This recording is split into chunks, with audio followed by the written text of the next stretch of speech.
teman-temanku, selamat datang di Gym Biologi. Nah, di sini kita akan belajar tentang sel. Nah, sebelumnya kita harus tahu pokok-pokok pembahasan yang kita bahas. Pokok pembahasan kita yang pertama yakni definisi, yang kedua sejarah, yang ketiga teori, dan yang keempat kisaran ukuran sel. Kita masuk ke pokok pembahasan yang pertama yakni definisi.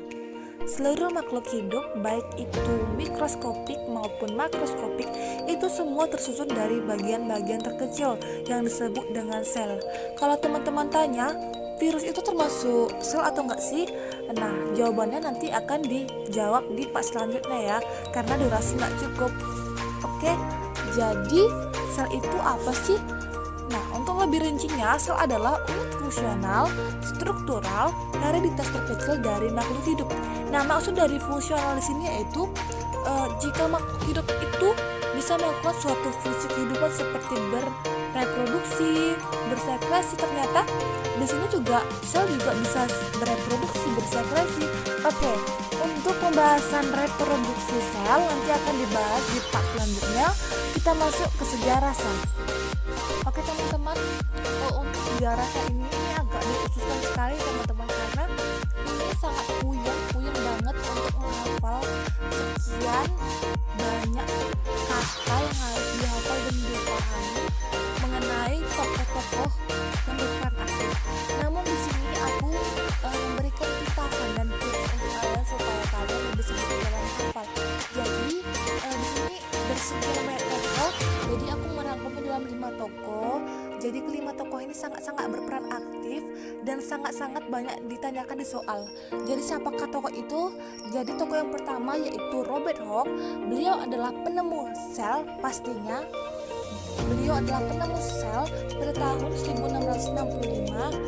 Nah, beliau tuh dimulai mengamati sel itu ketika ia mengamati sel gabus dari batang Quercus suber. Nah, jadi dia mengamati batang sel gabus pada tumbuhan yang telah mati menggunakan mikroskop yang sederhana dan dirancangnya sendiri gitu teman-teman.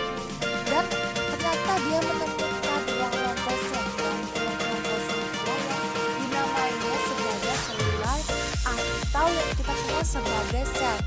Oke, untuk tokoh yang kedua yaitu Anthony van Leeuwenhoek. Beliau mengamati pada tahun 1874 melalui makhluk kecil di air naman jerami. Ternyata dia menemukan makhluk kecil yang bergerak. Nah, itu yang disebutnya dengan bakteri.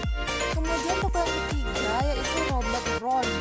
Beliau mengamati pada tahun 1831 dan mengamati pada tumbuhan Orchidaceae, itu adalah famili dan itu tuh termasuk ke suku anggrek. Jadi anggrek-anggekan itu tuh ternyata menemukan inti sel yang disebutnya sebagai nukleus. Kemudian yang keempat ada Felix Dujardin.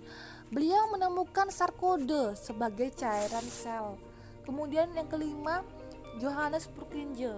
Ternyata beliau menemukan protoplasma atau cairan dasar sel. Oke, untuk teori ini teori banyak sekali, juga sangat banyak teorinya ya teman-teman. Namun di sini aku akan memberikan tips juga untuk kalian karena aku baik ya teman-teman.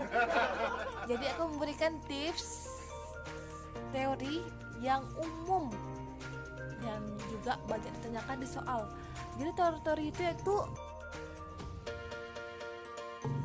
struktural, hereditas, pertumbuhan, fungsional. Nah, cara menghafalnya gampang banget. Jadi cara menghafalnya tinggal SHPF. Jadi ingat aja sarjana hukum, PF pidana, fakultas. Nah, terserah kalian lah supaya jadi SHPF gitulah. Oke, jadi untuk struktural ini teorinya itu sel merupakan unit struktural dan dari tubuh makhluk hidup. Jadi ini yang menyatakan yaitu Theodor Schwann dan Matthias Sledian. Oke, untuk yang kedua yaitu hereditas. Teorinya yaitu sel merupakan unit hereditas dari tubuh makhluk hidup. Ini dinyatakan oleh Gregor Johann Mendel.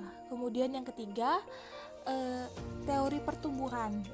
Teorinya yaitu sel merupakan unit pertumbuhan dari tubuh makhluk hidup. Ini dinyatakan oleh Rudolf Virchow, dan beliau menyatakan atau membuat satu pernyataan, yakni omne cellulae ex cellulae, yang artinya semua sel itu berasal dari sel sebelumnya. Kemudian yang keempat yaitu fungsional. Teorinya yaitu sel merupakan unit fungsional dari tubuh makhluk hidup. Ini dinyatakan oleh Max Planck. Oke, kita masuk ke kisaran ukuran sel. Untuk ukuran sel, sebagian besar sel berdiameter lebih kurang 1-100 mikrometer.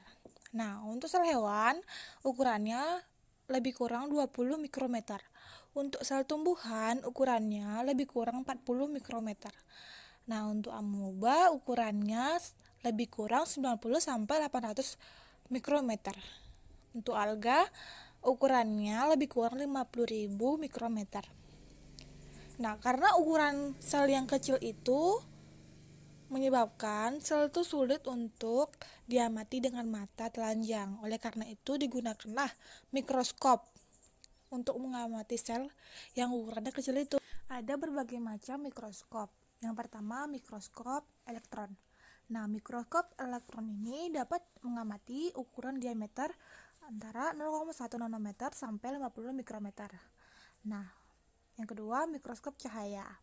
Nah, untuk mikroskop cahaya ini dapat mengamati ukuran diameter antara 0,25 mikrometer sampai 1 mm. Nah, terkhusus untuk telur katak ayam manusia dapat diamati menggunakan mata telanjang atau tanpa menggunakan mikroskop. Oke teman-teman, sampai di sini dulu pembelajaran kita hari ini.